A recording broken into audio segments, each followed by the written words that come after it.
अगर मुख्यमंत्री रहते हुए आप जेल जा सकते हैं, हाँ। तो क्या आपके 2 सांसद बन जाएँगे तो आप जेल नहीं जाएँगे? ऐसा हो सकता है? तो जनता नहीं, को राजधानी जिसको हमारा पूरा वर्ल्ड देखता है, पूरा विश्व देखता है उसको, वहाँ पे टैंकर से पानी पिला के हम तो अगर उनकी जगह होते तब तक हम डूब के मर जाते सुबह पानी में, हम कभी वोट माँगने नहीं देते सर। इस तरह से अगर हमारा है। पार्टी के नाम जैसे हम काम करेंगे, बिजली के तार से हम काम करेंगे। मतलब एक छोटी सी पाइपलाइन बिछाना पानी का बहुत बड़ा काम नहीं है, बहुत छोटा सा काम है, वो भी राजधानी में हमारे। नमस्कार, मैं हूं पीयूष तिवारी और आप देख रहे हैं इंडिया न्यूज़ का डिजिटल। चुनावी सरगर्मी का पारा 100 से ऊपर पहुंचा है। आज 23 मई है और 25 मई को दिल्ली समेत कई राज्यों में मतदान है। सभी पार्टियों के कैंडिडेट्स ग्राउंड पे पूरी तरीके से पूरा तन मन धन से उतर चुके हैं। देखना यह है कि बाजी कौन ले जाता है। इसी कड़ी में हमारे साथ हैं ओम प्रकाश गिरी जी, जो कि साउथ दिल्ली से प्रत्याशी हैं। बहुत बहुत स्वागत है इंडिया न्यूज़ में आपका। पीयूष जी आपका बहुत बहुत धन्यवाद और इंडिया न्यूज़ के दर्शकों को जी हमारा सादर प्रणाम और नमस्कार। और गिरी जी, आप जो है समाज विकास क्रांति की पार्टी से कैंडिडेट हैं, दिल्ली के साउथ दिल्ली से। पार्टी से समाज विकास क्रांति, तो समाज के विकास में किस तरीके से ये देख रहे हैं समाज का विकास? नहीं देखिए पीयूष जी, हमने पहले भी कहा था कि समाज का विकास विकास तो विकास होता है और मुद्दे भी समाज के लगभग वही हैं, जिसमें महंगाई है, भ्रष्टाचार है, जनहित का मुद्दा है, राष्ट्रहित का मुद्दा है, हमारा पूरा देश कैसे तरक्की करे यही मुद्दा है। अब लोगों में और हम में जो बेसिक डिफरेंट है वो ये है कि हमें काम करना है और लोगों को सिर्फ कहना है। हम्म। होता ना कथनी और करनी, ऐसे नियति चाहिए। कोई किसी भी अच्छे कार्य को करने के लिए नियति चाहिए। अगर आपकी नियति ठीक नहीं है तो कभी भी हमारा देश तरक्की नहीं कर सकता है। तो हमें लगता है कि मेरी नियति और लोगों से बहुत डिफरेंट है, इसलिए हम लोग अगर सत्ता में आते हैं, हमारे लोग अगर पार्लियामेंट हाउस पहुंचते हैं, तो कहीं ना कहीं सही नियत के साथ काम करें तो देश का विकास होने से कोई रोक नहीं सकता है। और रही बात मुद्दों की, तो जिस तरीके से भ्रष्टाचार देश में चल रहा है, जिस तरीके से स्टेट वाइज देश को लूटा जा रहा है, उसको रोकना, उसको समझना। साफ तौर पे आपका कहना ये है कि यदि आपको इस बार मौका मिलेगा, जनता मौका देगी, तो पार्टी के नाम के से आप काम भी करेंगे। हाँ बिल्कुल, पार्टी के नाम जैसे हम काम करेंगे, बिजली के रफ्तार से हम काम करेंगे, क्योंकि हमने अपने लाइफ में बहुत छोटी सी उम्र में हमने बहुत कुछ एग्जीक्यूट किया है। और हम आपके दर्शकों को भी कहना चाहते हैं और पूरे देश के युवाओं से कहना चाहते हैं कि आपको जो करना है, आपको कहना नहीं है, आपको करना ज़्यादा है, कहना कम है। और मैं करने में बिलीव ज़्यादा रखता हूँ, कहने में बिलीव कम रखता हूँ। आपके साउथ दिल्ली से आम आदमी पार्टी के उम्मीदवार और इंडी अलायंस के भी साथ हैं सही राम पहलवान जी, और बीजेपी से हैं रामवीर सिंह। देखिए, टक्कर तो जोरदार है दोनों में, जी क्योंकि 24 घंटे मात्र बचे हैं चुनाव के, मोटा देखा जाए तो। और इतना तो आंकड़ा लग जाता है, लेकिन इसमें आप कहाँ देखिए आ रहे हैं? चाहे सही राम जी हों और चाहे राम सिंह बिधूड़ी जी हों, दोनों लोग अगर आप देखेंगे तो इनका जो पार्टी है, जो इनका नेतृत्व करने वाला आदमी है, वही ठीक नहीं है।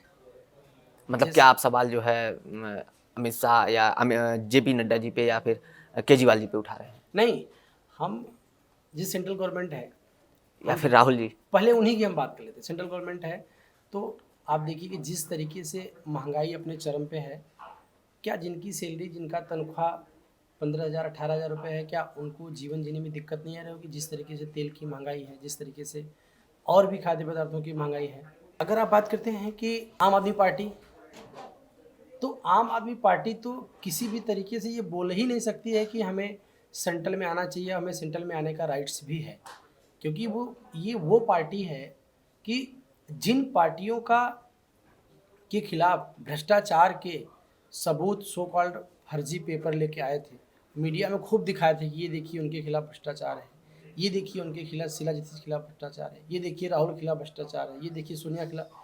और आज देखिए कि सत्ता के लालच में, सत्ता के लोभ में ये आदमी सत्ता के उन्हीं लोगों के साथ जाके उन्हीं की गोद में बैठ गया है। और ये चीज़ राहुल गांधी को भी समझना होगा। पता नहीं कैसे राहुल गांधी किस तरीके के नेता हैं, हमें समझ में नहीं आता कि जिस आम आदमी पार्टी ने, जिस केजरीवाल जी ने उनको इतनी बड़ी उनके साथ धोखेबाजी की, दगाबाजी की, उनकी पार्टी को ख़त्म कर दिया उस आदमी ने, उसी के साथ मिलकर चुनाव लड़ रहे हैं वो। जिन्होंने आरोप लगाए कि वाड्रा जी की संपत्ति इतना ज़्यादा है, जिन्होंने आरोप लगाया कि राहुल गांधी चोर हैं, जिन्होंने केजरीवाल ने आरोप लगाया सोनिया गांधी चोर है, केजरीवाल ने आरोप लगाया कि शीला दीक्षित चोर है, उनके सभी आरोपों को दरकिनार करके राहुल गांधी अगर आ गए हैं चुनाव लड़ने के लिए, मुझे लगता है इससे शर्म की बात कुछ नहीं होगी। लेकिन जनता कहती है कि जब उत्तर प्रदेश में अखिलेश और मायावती का गठबंधन हो सकता है तो दिल्ली में राहुल और अखिलेश का क्यों नहीं? देखिए जनता राहुल और केजरीवाल का क्यों नहीं? देखिए इसलिए नहीं हो सकता है कि जो पार्टी एक दूसरे के खिलाफ भ्रष्टाचार को उठाती रही है, और अब राहुल जी को पता लग गया है कि जो पार्टी 8 से 9 सालों में इतना ज़्यादा भ्रष्टाचार कर चुकी हो, चाहे वो आप शराब घोटाला ले लीजिए, जिनमें कि इनका सारा पार्टी आज जेल के पीछे है, अभी कहते हैं हम ईमानदार हैं। अब बताइए कि इतना बेशरम कौन हो सकता है यार, कि मतलब सारे के सारे लोग जेल के अंदर बंद हैं, इंक्वायरी चल रही है, बातचीत हो रही है, कोर्ट संज्ञान में ले रहा है, सब कुछ कर रहा है, उसके बावजूद भी कह रहे हैं हम सो कॉल्ड ईमानदार हैं, सो कॉल्ड पढ़े लिखे हैं। ऐसा व्यक्ति मैंने पहली बार देखा, जो व्यक्ति किसी चीज़ की क्रांति आप कब मानते हैं? बदलाव क्रांति मानते हैं, कुछ नया हो जाए उसको क्रांति मानते हैं।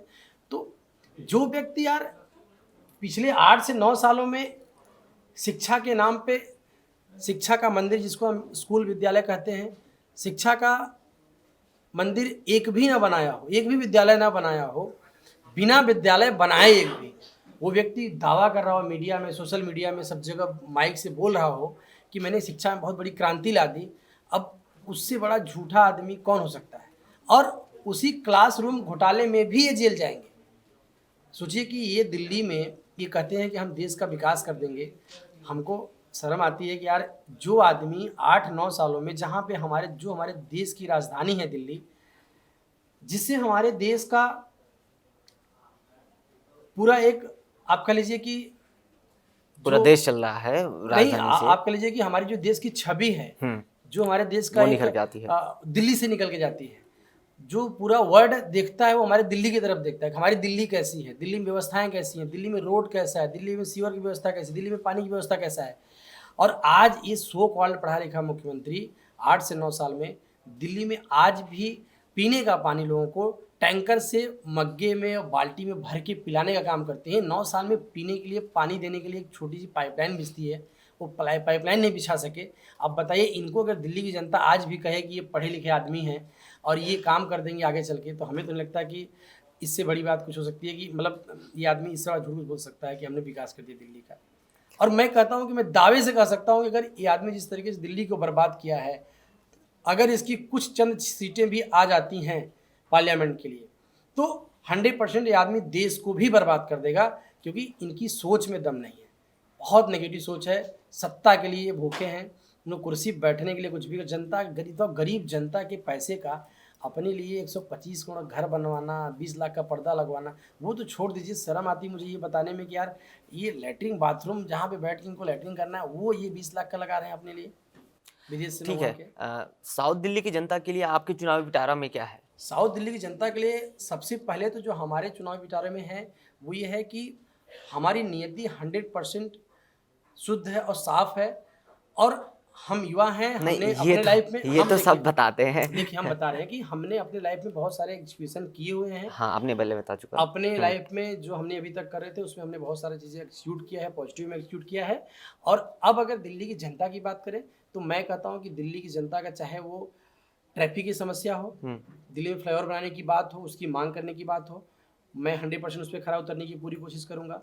चाहे वो पीने की पानी की व्यवस्था की बात हो, नहीं हो पा रहा है स्टेट से, सेंट्रल से नहीं होगा, स्टेट से कराएंगे।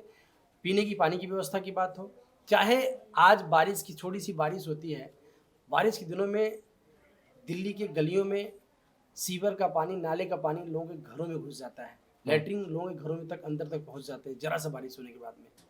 तो हमें शर्म आती है कि उन पार्टियों को वोट देने से बचना चाहिए इनको, जिन लोगों ने 8 से 10 साल में राज करने के बाद, सत्ता साथ में होने के बाद, उनके हाथ में सत्ता होने के बाद आज तक दिल्ली को ठीक नहीं कर पाए और पीने का पानी भी नहीं दे पाए दिल्ली को आज तक। तो उनसे बचना चाहिए मुझे लगता है। आपका जो चुनाव चिन्ह है वो चुनावी खंभा है, इलेक्ट्रिक पोल, सॉरी, बिजली का खंभा। जी। और आम आदमी उसी रफ्तार से काम करने की हम कोशिश करेंगे कि बिजली की ही रफ्तार से हम कार्य करें, और इसीलिए इलेक्ट्रिक पोल हमें बहुत अच्छा चुनाव चिन्ह मिला हमारी पार्टी को। हमारी पार्टी का चुनाव चिन्ह है, हमारा नहीं बोल सकते, हमारी पार्टी का चुनाव चिन्ह है ये। समाज विकास क्रांति पार्टी जो हमारी, उसका चुनाव चिन्ह है ये। जी। तो जो आम आदमी पार्टी है, ये पिछले इलेक्शन में बहुत बड़ा मुद्दा रहा है इसका, बिजली और पानी माफी का, और इससे प्रभाव जनता पे जरूर पड़ा हंसी है। आती है कि बिजली पानी पे जो आदमी बोल रहा हो, और आप नहीं, मेरा सवाल पूरा, मेरा सवाल अब देश की राजधानी में टैंकर से पानी पिला के, यार मग्गे से पानी पिलाओगे तब कहोगे कि पानी हमने व्यवस्था कर दिया, पीने का पानी व्यवस्था कर दिया। जहाँ पे मतलब एक छोटी सी पाइपलाइन बिछाना पानी का बहुत बड़ा काम नहीं है, बहुत छोटा सा काम है, वो भी राजधानी में हमारे। वो राजधानी जिसको हमारा पूरा वर्ल्ड देखता है, पूरा विश्व देखता है उसको, वहाँ पे टैंकर से पानी पिला के हम तो अगर उनकी जगह होते तब तक हम डूब के मर जाते चुल्लू भर पानी में। हम कभी वोट मांगने आते जनता से, अगर इस तरह से अगर हमारा हरकतें होती तो। माफ करिएगा, हमारे मन में एक चुटकुला याद आ रहा है, आम आदमी पार्टी बिजली क्या माफ की, आप तो खंबे पे ही खड़े हो गए। नहीं, वो देखिए खंबे पे इसलिए खड़े हो गए कि हमें बिजली की रफ्तार से काम करना है। हाँ, ट्रैफिक को खत्म करना है बिजली की रफ्तार से, बिजली की रफ्तार से पानी की पीने की व्यवस्था करनी है, बिजली की रफ्तार से हमें लोगों की महंगाई कम करने के लिए आंदोलन करने हैं, लोगों की भावनाओं को समझना है। आज देखिए कि हमारा भाजपा सरकार, लोग कहते हैं भाजपा सरकार बहुत अच्छी सरकार है, क्या भाजपा सरकार को पता नहीं है कि जो जितनी महंगाई हो गई है उसमें बहुत सारे गरीब का तबका जो हमारे देश का है, जो बहुत त्रस्त है खाने पीने की चीज़ों को लेकर के, पता सबको है ना, कौन कौन कितना संवेदनशील आप समझ सकते हैं। तो मतलब सबको कुर्सी चाहिए। देखिए ठीक है, हम आम आदमी पार्टी के अरविंद केजरीवाल पे बाद में आएंगे, हम जो है मोदी जी पे बाद में आएंगे, लेकिन सबसे पहले आप ट्रैफिक शब्द बहुत बोल रहे हैं जी। तो एक सवाल है कि आपके क्षेत्र से 3 बार विधायक रह चुके हैं रमेश बिदूरी जी, तो क्या ये समस्या उनको नहीं दिखी? वही मैं आपसे बोल रहा हूँ कि जिनको सत्ता का लालच रहेगा वो लोग कभी अभी अपने शीर्ष नेतृत्व से सवाल नहीं कर सकते हैं, क्योंकि उनको पार्टी ने टिकट दिया है, पार्टी ने उनको चुनाव लड़ाया है। तो ये लोग अपना टिकट, अपना सीट बचाएं, अपनी पार्टी में अपनी जगह बचाएंगे कि जनता की आवाज़ उठाएंगे। इनके सामने दो राहे चौराहे की तरह खड़े रहते हैं हमेशा ये लोग। अगर इधर जाएंगे तो डूब जाएंगे, पार्टी छूट जाएगी। अगर जनता की तरफ जाएंगे, जनता से अगेंस्ट होकर रहेंगे, कोई बात नहीं, पार्टी टिकट देगी तो चुनाव जीत जाएंगे सिंबल पे हम। तो ये चुनाव जो होता है, ये लोग जो है कि अपने कुर्सी के लिए बेचारे डर के मारे बोलते ही नहीं कुछ भी, कि यार यहाँ पे सीवर टूटा है, यहाँ पे एमसीडी काम नहीं कर रही, या फिर यहाँ पे जो है कि महंगाई ज़्यादा है। उसके आप ही बताइए कि जितने हमारे देश के नेता हैं, युवा नेता हैं, आप बताइए कि कन्हैया कुमार की बात कर लो, चाहे अरविंद केजरीवाल की बात कर लो। अरविंद केजरीवाल जब जेल जाते हैं या कन्हैया कुमार जब जेल जाते हैं तो ये तो आह्वान कर देते हैं कि आप लोग सड़कों पे आइए, हमारे लिए आंदोलन कीजिए, ये कीजिए, वो कीजिए। इनको शर्म नहीं आती कि इन्होंने कितनी बार सेंट्रल गवर्नमेंट के खिलाफ में जो है आंदोलन किया है कि तेल इतना महंगा है, इसको महंगाई कम किया जाए। अब बताइए, कभी आपने सुना 4-5 सालों में, 10 सालों में सुना कि अरविंद केजरीवाल आंदोलनकारी नेता हैं? और मतलब अब तो उनको आंदोलनकारी कहना मतलब गलत होगा, अब तो जो है वही उनको बोलना चाहिए मुझे लगता है।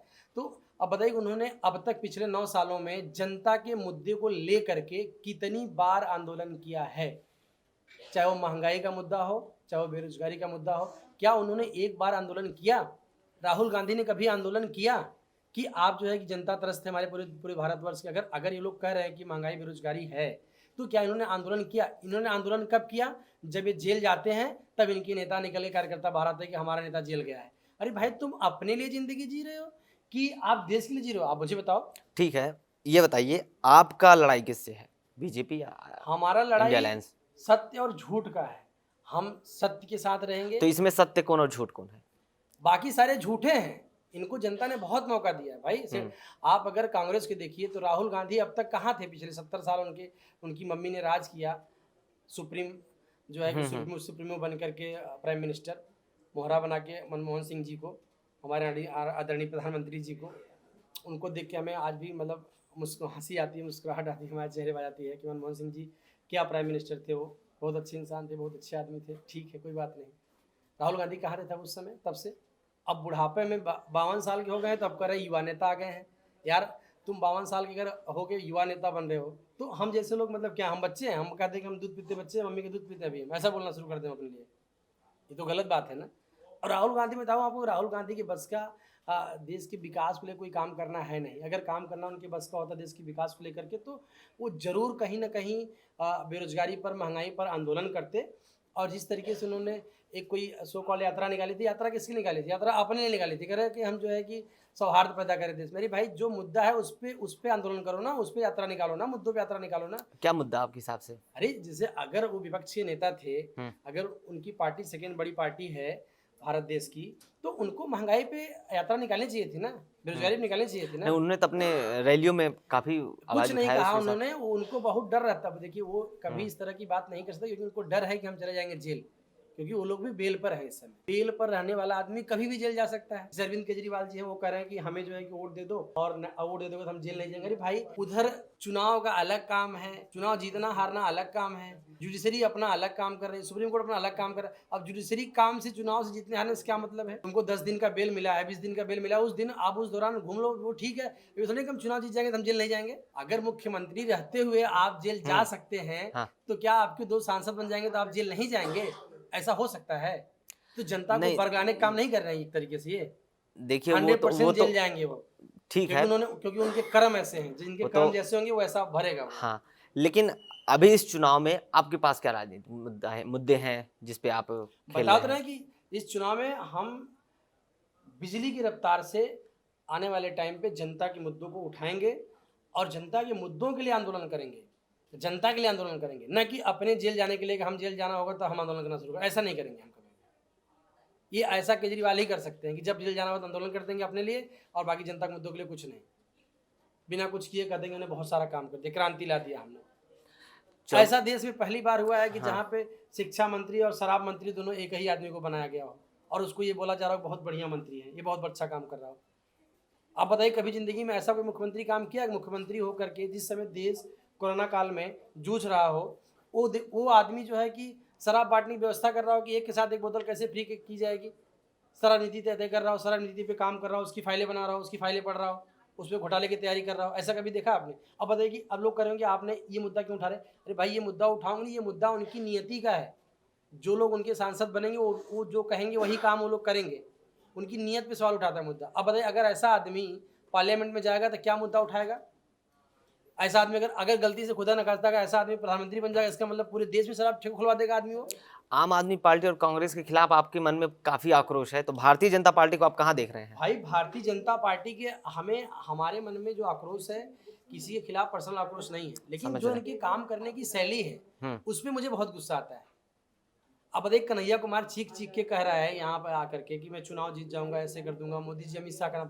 भाई तुम मोदी जी अमित शाह का तो नाम लेते हो, ठीक करते हो, अच्छी बात है, चलो नाम लो ठीक है, लेकिन तुम ये बताओ ना कि जनता के मुद्दे की बात क्यों नहीं करते हो कि महंगाई इतना ज्यादा है, हम उसके लिए धरना बैठ रहे हैं, हम मर जाएंगे, जान दे देंगे, क्यों नहीं बोलते हो? आंदोलनकारी नेता हो ना, युवा नेता हो ना, बोलो ना उसके खिलाफ। वो नहीं बोलेंगे क्योंकि उनको उससे कोई लेना देना ही नहीं है, उनको काम से कुछ लेना नहीं है। खाली जब मन में आएगा पाकिस्तान का नाम लेना है, जब मन में आएगा बोल देंगे कि मतलब हम आ जाएंगे तो मतलब धारा 370 दोबारा से हम लगा देंगे, जब मन में जो मन में आएगा वो बक देंगे। मतलब इनका कोई अस्तित्व तो नहीं उन लोगों का। और सेम इसी तरीके से जो है कि राहुल गांधी का, अब सोचिए राहुल गांधी, सोचिए कि हमें तो नहीं लगता कि वो कोई काम कर सकते हैं, अगर राजनीति में है, बस वो जो भाग दौड़ कर रहे हैं वो कर रहे हैं, ठीक है, लेकिन मुझे लगता है कि अपने जीवन में कुछ एग्जीक्यूशन करेंगे। जिनकी मम्मी आज भी जो 52-53 साल के हो गए हैं उनको जा रही है राबेलिम करने के लिए कि हमारे बेटे को संभालिए, मैं आपके भरोसे सौंप रही हूँ। यार ऐसा तो नहीं होता है, अपनी मम्मी को हम संभालते हैं ना कि हमारी मम्मी हमको संभालती है, ऐसा नहीं होता है।